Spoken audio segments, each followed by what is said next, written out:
Let's keep it short and concise. Let's get straight to the point. We'll do Commando. Okay, so what is up? Back with another Yap session. Today, I wanted to talk about addiction. I am an addict. I think there are many things I'm addicted to right now. Not just cigarettes. I used to be, if we want to talk about, real hard addiction, I used to be addicted to cigarettes, nicotine. I've been smokes free for a while now, but I just replaced it with fucking marijuana, so I don't know if it really counts. I haven't beat my smoking habit, but I have beat nicotine, okay? I'll smoke a cigarette here and there, but only socially. I never have the need to go back. But what I wanted to talk about was addiction, and I think I want to start telling people that you don't need to be ashamed of your addiction. You don't need to be ashamed of being an addict, because everyone is addicted to something. This is something that I learned, when I got into my 20s. I started talking to people a little bit more, and you get around the block, you start talking to people, meeting people from different walks of life, and you come to find out, yeah, they may not drink alcohol, yeah, they may not do drugs, but they gotta be addicted to something. So whether it be a phone, sex, drugs, or certain activities, people can be addicted to other people. I feel like that's what people who idolize celebrities and build those parasocial relationships with people online, they're addicted to feeling like someone actually loves and cares about them on the internet, that has who's popular. They want to be sought out and desired. I feel like people have a lot of different addictions, even if it isn't something that's drug related. And the definition of addiction is physical or mental dependence on a particular substance where you participate in it without remorse for the effects or anything that comes after. So addiction can fall into a lot of things. When I was younger, I used to get told that I was addicted to video games, that I have a problem, I need help. I have a fond memory of when I was younger. I think one time my mom or my dad, one of my parents, threatened to throw away my consoles and lock up all my video games and stuff, because I don't know what it was for. I think it was either because I was misbehaving or something with school. I don't fucking know. I don't know. Maybe it's because I wasn't going outside as much anymore. I started getting around that age where I realized people want to shit talk you and bully you all the time, and I don't have to deal with bullies. I don't have to deal with the violence of growing up in a neighborhood where there's a gun store down the street, and there's a liquor store not even a mile away from the school that I went to. I started to realize I could avoid all those problems if I just stayed inside and played video games all day. I didn't need to deal with people bullying me or talking shit about me if I had just stayed inside. So I kind of grew close to to video games and gaming as kind of a coping measure. And also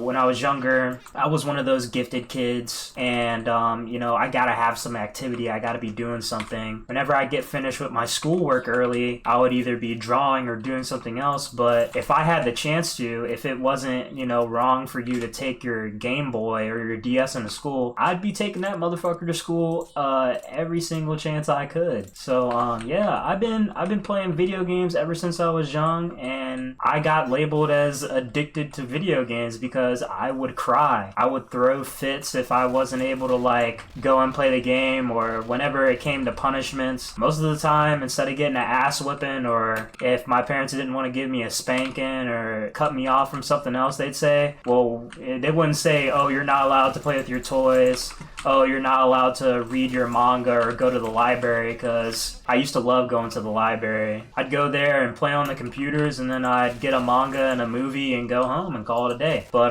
the first thing that they would threaten is video games. Now, when I was younger, I used to want to make video games. I even remember in high school talking to one of my close friends about making a video game. I was like, I'm gonna get RPG Maker and I'm gonna make a little RPG game. And I want to write these characters and these stories, and I want to have people play my game. And when I was in high school as well too, I downloaded like Hammer SDK, and I was making a couple CS:GO maps. Like, they weren't that good. I only made one of them that I'd be proud enough to go back and maybe revisit someday and show off to everyone. Be like, look, I made this map a couple years ago, and you know, I'm really proud of it. But yeah, I'm an addict. I'm a video game nerd. I just love video game. And the way that this ties into addiction is because, was I an addict or was I obsessed? Did I just have passion? Did I just have passion for something that other people around me couldn't perceive as passion because they didn't perceive me? Like, they didn't like, I had people in my life who didn't see me as someone who was going to, why do I not have, what the fuck? Okay. People didn't perceive me as someone who could make video games or make a living off of doing these certain things. So that's why it was like, oh, this isn't an obsession, this isn't a talent or anything, he's just addicted. They didn't care how good I got at the video games or if other people were making money off of it. It simply was just an addiction to them because I guess in their perspective, it took away time out of their day that they get to spend with Lauren. You know, Lauren's so addicted to video games, he doesn't come and eat dinner with us anymore because he's more interested in, you know, shooting things and blowing things up and seeing blood and gore and devil worshipping, things like that. So yeah, from a very young age, I sort of kind of felt guilty about my gaming, and I felt like an addict, and it still kind of affects me a little bit till this day. Like, whenever my family comes around and they watch me gaming and they see me, you know, sweating my ass off, clacking my keys on the keyboard, full gamer leaning in, or even if I'm streaming, people still who are kind of like close to me don't really understand that, like, yeah, this is something that I could turn into a career and something that could actually benefit me and isn't just a big money and time sink. There you can build a certain skill, you know, sinking thousands of hours into video games. Like, I'm coming up right now on 3K hour. Well, I got like about like 3.2K hours in Fortnite right now. I have 3 point something hours in Counter-Strike 2 and Counter-Strike Global Offensive, and I have about 1K hours in Team Fortress 2. And I felt like if I realized earlier on in my life that I didn't have to be ashamed of the video games I played, and maybe if I had a little bit of a different support system and a different perspective on my hobby, because that's really what it was. It wasn't an addiction. This is a full, like, blown hobby, bro. I felt like I could have had a head start. This is like something that I have nightmares about. Like, this is what makes me really like worried sometimes, is that I sit there and I live with this regret every single day that, like, oh, I could have had an earlier start on my YouTube career if I simply just opened up a recording software, and all those hours of unrecorded footage in Counter-Strike and Fortnite and Team Fortress 2 could have been a foundation for what I'm basically trying to build now in my 20s, which is this YouTube channel and social media thing, because that's the only thing I got going for me. I can't sit in front of a live crowd and talk. I can't I don't make art too much anymore to really consider myself an artist. Like, the most I've gotten into artistry is some of my YouTube thumbnails and maybe making a couple pieces of mixed media from some of my doodles whenever I get a little too stressed out and games isn't always the solution for me. Yeah, I've had this, like, this,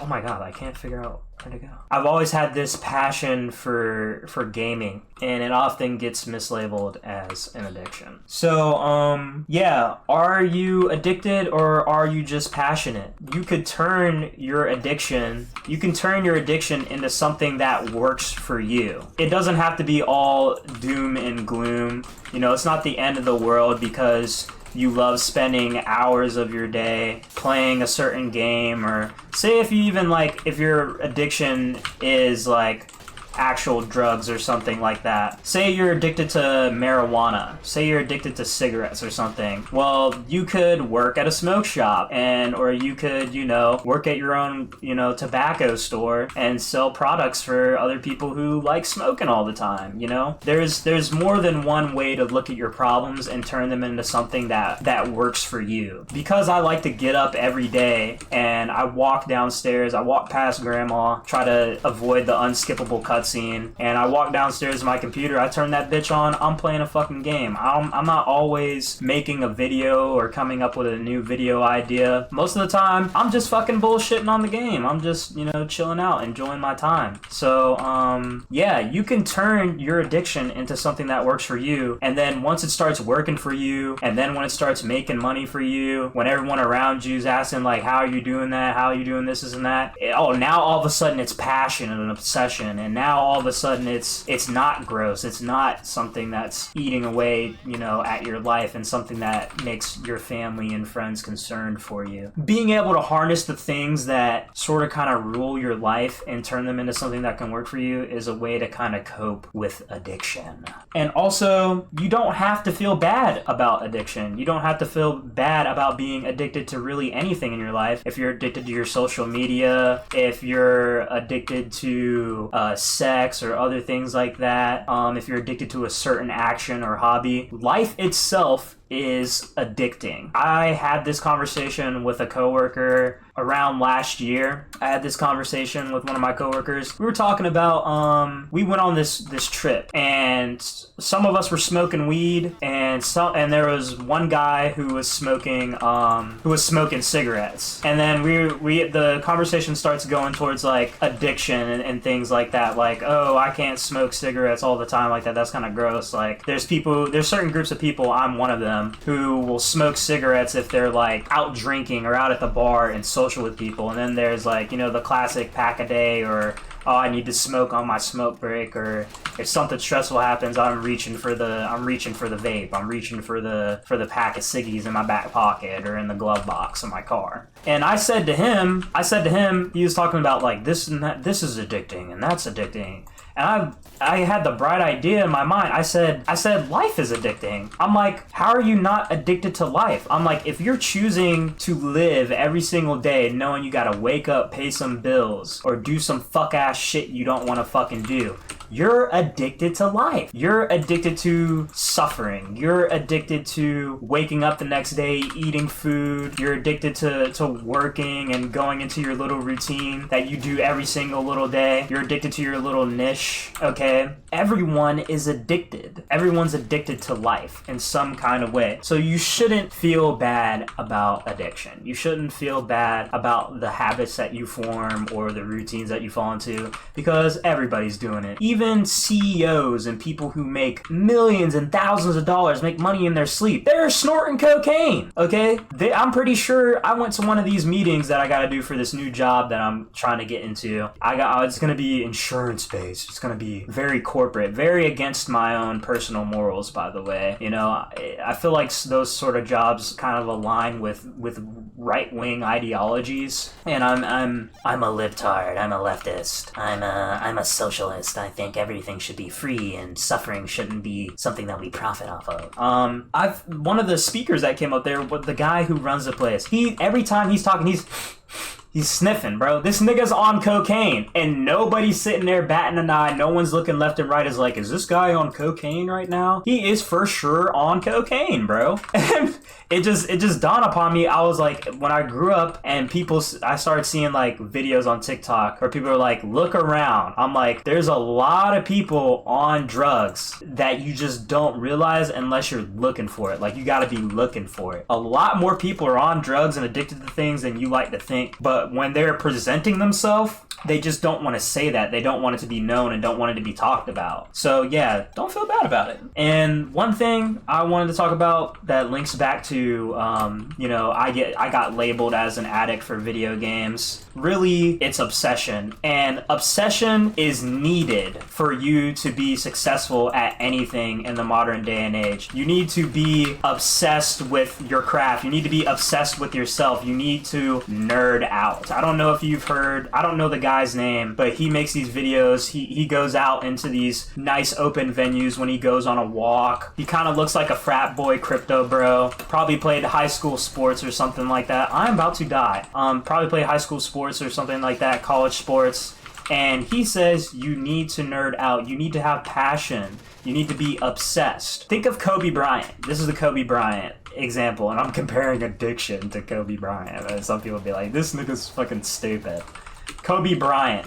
Okay? No one said he's addicted. No one said he's addicted to basketball. They said he's obsessed. He's got passion. So remember, it's all about how people judge you socially. Like, we don't just exist inside this vacuum. People are gonna find certain things gross, and people are gonna shun you for certain things that you want to do in your life. Same thing that goes on with, like, I guess, homosexuality and I guess socialist views in the modern day and age of capitalism.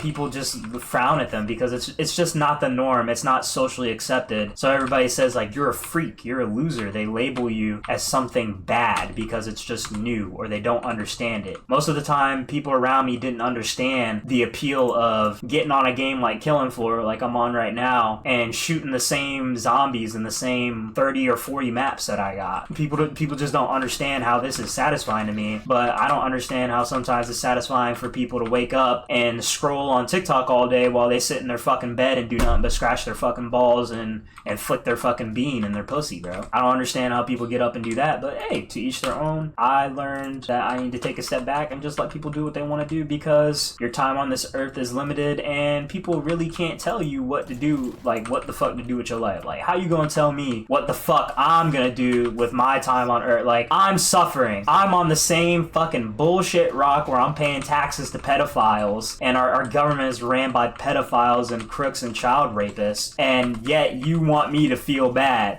because I want to fucking spend my time on this depressing ass rock floating in space playing a fucking video game. That's ridiculous. Okay, you want to get mad at me because I want to smoke weed every fucking day of my life? That's ridiculous. Like, I can't live with that stress anymore or anxiety, and you finna blow my high, nigga. Like, I guess people shunning you for your addiction can also just, like, flat out ruin the things that you enjoy. Sometimes I get anxiety if I'm around my family members that don't accept, like, I guess my weed smoking habit. Sometimes I get a little bit anxious when I smoke marijuana around certain family members because they're just like, they're judging me. I don't feel comfortable doing my own hobby that I took time out of my day to enjoy because I know someone's gonna like be like, ugh, that's so fucking gross. You're so fucking disgusting. Like, or I don't like it when you do that. But like, I don't complain about things that they do. Like, I don't complain about when they wanna spend hours of their day doing something stupid or retarded. So, yeah, you know, forgive me for saying that R word. I shouldn't really be saying that, you know. Don't say slurs. Yeah, life itself is addicting. The first step in turning your addiction into something that works for you is acknowledgement that it is an addiction. There is no like real reason to be so harsh on yourself, and you can turn it into your passion and turn it into something beautiful, like what I'm trying to do currently with my life. So, you know, always remember to stay fresh and to stay free. I am Mang, Big L19, and I will see you on the other side if you're there.